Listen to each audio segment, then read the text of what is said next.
Donc bonjour à tous. Dans cette vidéo, nous allons donc vous présenter l'ergonomie. Donc tout d'abord, on va vous présenter une rapide présentation de l'ergonomie.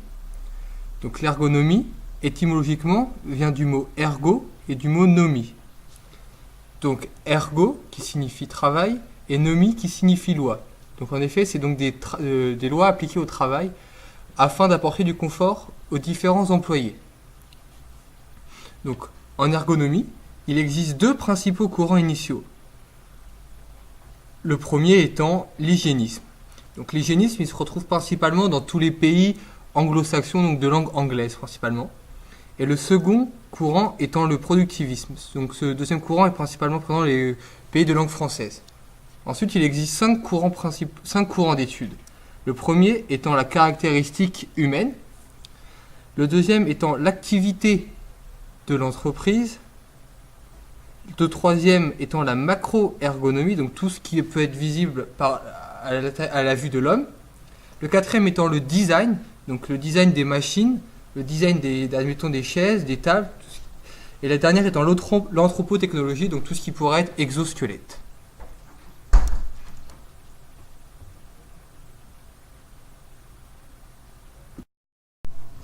Donc l'ergonomie a un objectif vraiment principal, ce qui va être la volonté d'atteindre le bien-être au travail pour les travailleurs. Alors, bien-être au travail qui va permettre d'éviter fatigue, gêne et accidents. L'intérêt pour l'entreprise, ça va être donc de pouvoir améliorer la productivité, puisque les employés seront moins fatigués et beaucoup plus alertes, voire même des fois plus impliqués dans la vie de l'entreprise, ainsi que la qualité, et enfin la diminution des accidents, des TMS ou des problèmes psychosociaux va aussi améliorer l'image de l'entreprise à l'extérieur. Et donc ça va aussi permettre d'éviter, donc, comme on disait avant, toutes les erreurs humaines. Enfin, toutes les maladies du travail, qui ont quand même un coût économique important. Donc dans ce cas, on va prendre les TMS ou alors tout ce qui va être stress, burn-out. Et enfin, ça va permettre aussi d'éviter un certain nombre d'arrêts du travail qui ont donc toujours un impact économique fort.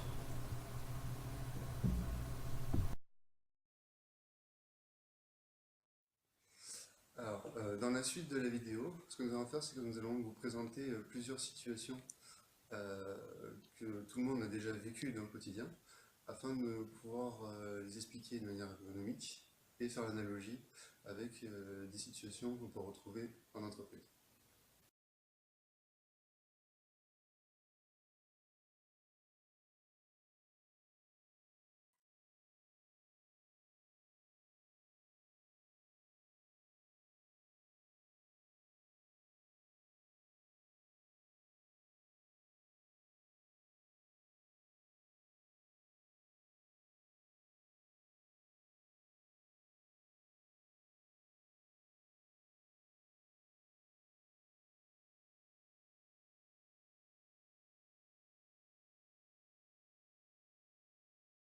Donc je vais maintenant vous parler de la salle de cours. Donc premièrement, ce qu'on peut remarquer, c'est les rétroprojecteurs. En effet, quand on est au niveau du diaporama, on a toute la lumière qui arrive dans les yeux, ce qui fait qu'on est totalement ébloui par la lumière. Donc ensuite, il faudra le régler. Il y a un avis, actuellement, il est mal réglé. En effet, on peut le voir à chaque fois, les écritures sont floues. Donc on a un petit réglage sur la nécessaire. Ensuite, il y a pas mal de zones d'ombre. En effet, la lumière qui provient de votre projecteur est la seule. Il y a la lumière extérieure qui permet des fois, qui permet aussi d'éclairer le slide, mais ça a plus tendance généralement à éblouir. Donc il faut toujours trouver le bon réglage. Des fois, comme c'est le cas là, la lumière est même complètement grillée, ce qui fait que là, du coup, l'éclairage est totalement absent et on se retrouve dans l'ombre. Donc il y a une grosse disparité de lumière entre la zone d'ombre où se situe le rétroprojecteur et le reste de la classe totalement bien éclairé.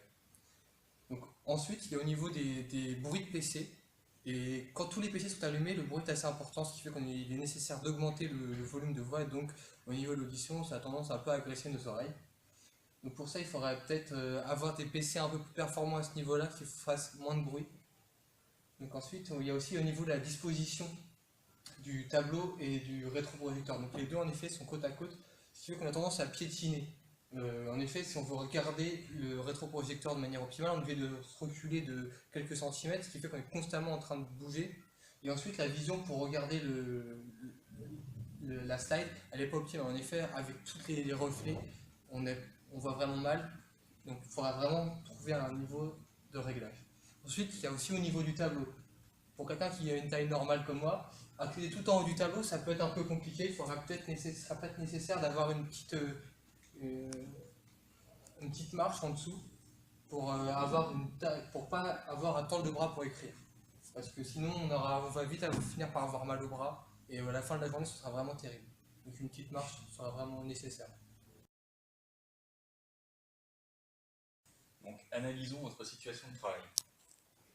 Donc d'une part, on a une distance écran-vision qui est beaucoup trop proche. La distance préconisée est de 70 cm. Là, c'est beaucoup trop près.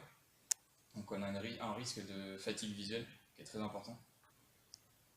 Ensuite, on a un problème au niveau de la posture, du placement des mains sur le clavier. Les bras sont tendus. Ça peut provoquer un problème au niveau des canals carpiens, qui est une maladie professionnelle très répandue. Ensuite, on a un petit problème de luminosité avec une lumière qui est assez agressive derrière, en plus de la lumière de l'écran. En solution, qu'est-ce qu'on peut préconiser? Déjà un clavier qui est assez bas par rapport aux mains, de façon à ce que les poignets ne reposent pas sur la table, de façon à avoir une vue du dessus sur le clavier. Un écran qui est quand même assez éloigné, pour éviter la fatigue visuelle. On peut préconiser aussi d'aménager des pauses tout au long de la journée, des pauses toutes les 2 heures, comme sur l'autoroute. Pour ceux qui le souhaitent, et pour plus d'ergonomie, on peut aussi investir dans des équipements faits à l'origine pour les gamers, donc pour les joueurs de jeux vidéo. Donc par exemple des souris un peu penchées sur le côté pour éviter de boucher les canaux carpiens.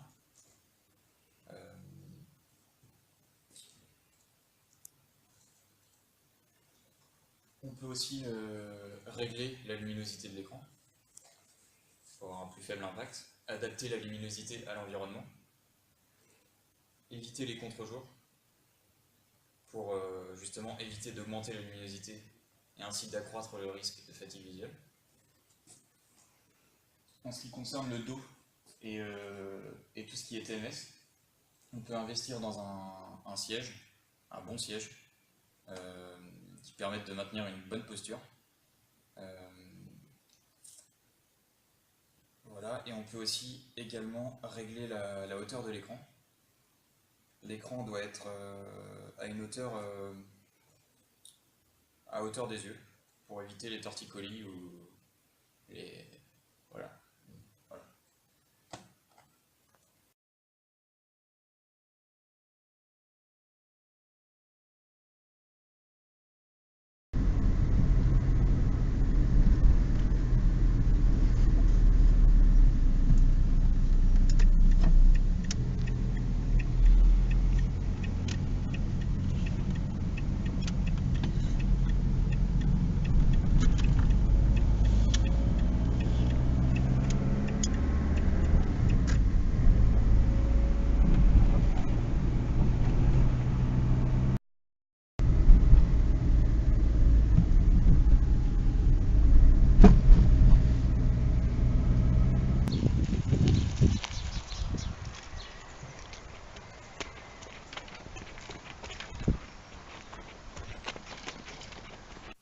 Donc, dans les deux vidéos que nous allons voir, donc avec la voiture et le vélo, on a pu remarquer donc, le problème des vibrations. Alors, un problème qui est omniprésent pour les entre guillemets, mauvaises voitures et mauvais vélos. On va vraiment tous avoir déjà remarqué cette différence-là, quand on utilise une voiture routière par exemple et une voiture de ville, avec la différence liée aux vibrations de la route.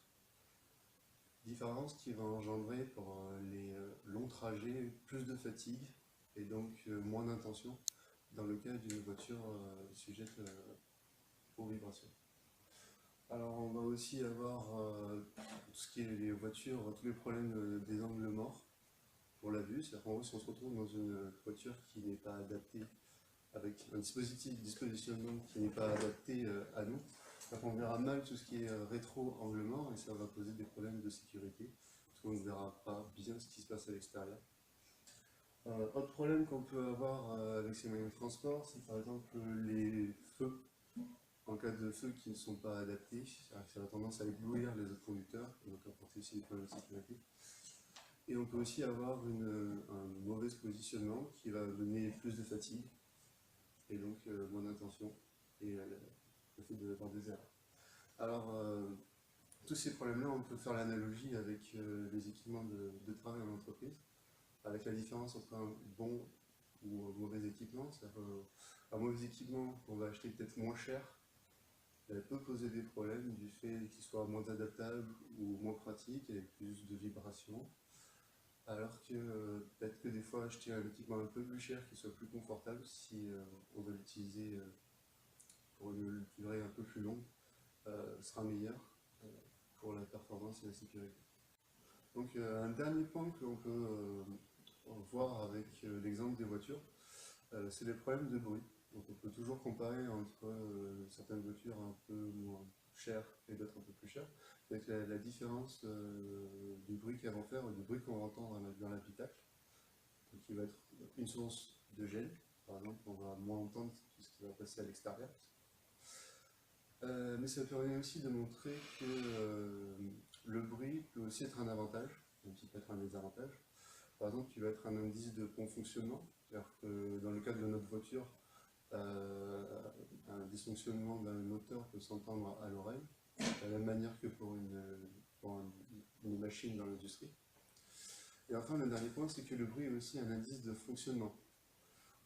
C'est-à-dire qu'on peut prendre l'exemple des nouvelles voitures électriques qui ne font pas de bruit et donc on n'entendra pas arriver quand on a un vélo ou à pied, c'est-à-dire qu'il va engendrer des problèmes. Et donc de la même manière, dans une entreprise, une machine qui ne fait pratiquement plus de bruit peut être considérée comme étant en non-fonctionnement par certains opérateurs, alors qu'en fait elle est réelle. Ces problèmes impliquent aussi la possibilité de se blesser ou d'avoir des TMS.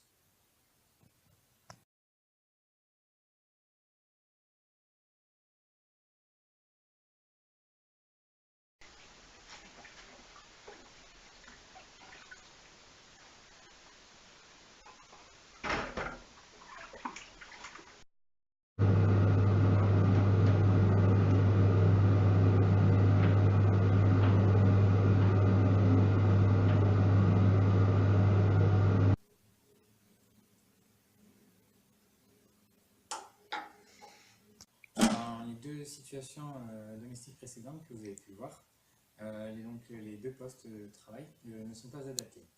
En effet, il y a un problème tout d'abord au niveau des TMS et des problèmes physiques. Alors, les personnes sont sur des postes qui ne sont pas du tout adaptés au niveau des dimensions. Les personnes sont soit recroquevillées sur elles-mêmes dans les deux cas ici présents, mais elles peuvent être aussi trop basses pour le poste. En effet, cela cause des problèmes pour le dos et pour tout ce qui est problème de contraction musculaire. De plus, pour l'effet de la vaisselle, il y a un problème de luminosité. En effet, l'opérateur ici présent fait la vaisselle dans son ombre. Ce qui cause un problème de vue, donc, qui cause par la suite une fatigue visuelle, donc un travail moins précis et une qualité de travail moins précise également.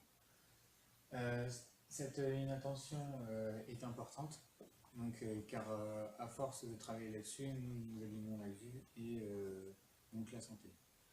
De plus, le poste se situe à côté d'une source de vibration importante telle que la machine à laver.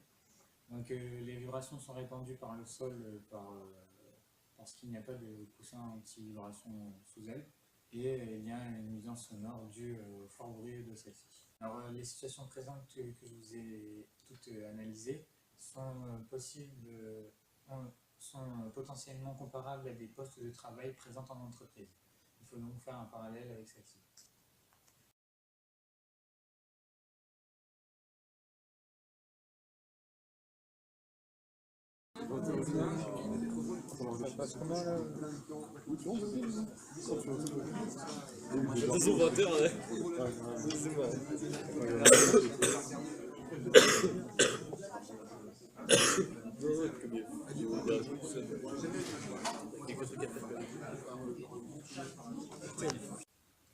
Donc dans la vie de tous les jours, il y a aussi les ambiances sonores. Donc par exemple, dans la vie de tous les jours, chaque matin on met son réveil pour se réveiller à temps. Et ça a tendance aussi à pouvoir dérégler notre système. En effet, donc, quand on dort, on a des cycles.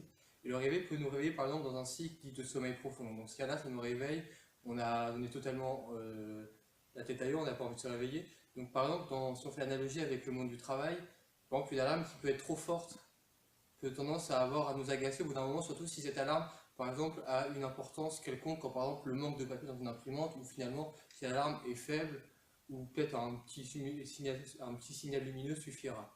Donc cette alarme sonore peut se manifester de plusieurs manières, donc, comme je viens de le dire, pour un manque de papier, ou par exemple une alarme plus générale, par exemple d'évacuation de la salle, du bâtiment. Dans ce cas-là, l'intérêt est plutôt élevé. Donc avoir une régulation de l'amplitude du système sonore. Donc, aussi de manière générale, par exemple, dans tout ce qui va être bâtiment scolaire, donc, par exemple, comme dans notre cas à l'ESEP, dans les salles de cours, il y a tendance à y avoir beaucoup de bruit dans certains amphis par exemple, ou dans certains coworking quand on essaie de travailler. Donc du coup, à force, on a tendance à parler plus fort entre nous, donc ce qui a tendance à nous fatiguer positivement, et après on peut s'énerver plus facilement. Donc dans le travail de tous les jours, à l'usine par exemple, ça va être tout ce qui va être bruit des machines, qui peut nous, après, au bout d'un certain moment, créer dans le cas extrême, par exemple, des acouphènes qui peut nous empêcher après de travailler correctement. Donc tout ça peut créer des ennuis dramatiques sur la santé de l'homme. À présent, nous allons entrer dans la conclusion de l'ergonomie. L'ergonomie est un point fort et essentiel pour toute entreprise. En effet, il ne faut pas la prendre à la légère. Les situations du quotidien, comme les situations professionnelles, peuvent être mises en parallèle. Nous pouvons voir des réciprocités et des similitudes dans les deux cas.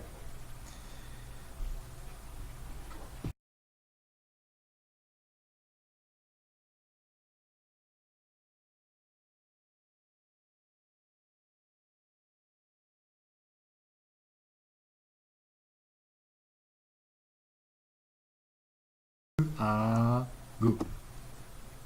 Concernant les points forts de l'ergonomie dans une entreprise ou dans les situations du quotidien, nous avons tout d'abord le bon sens.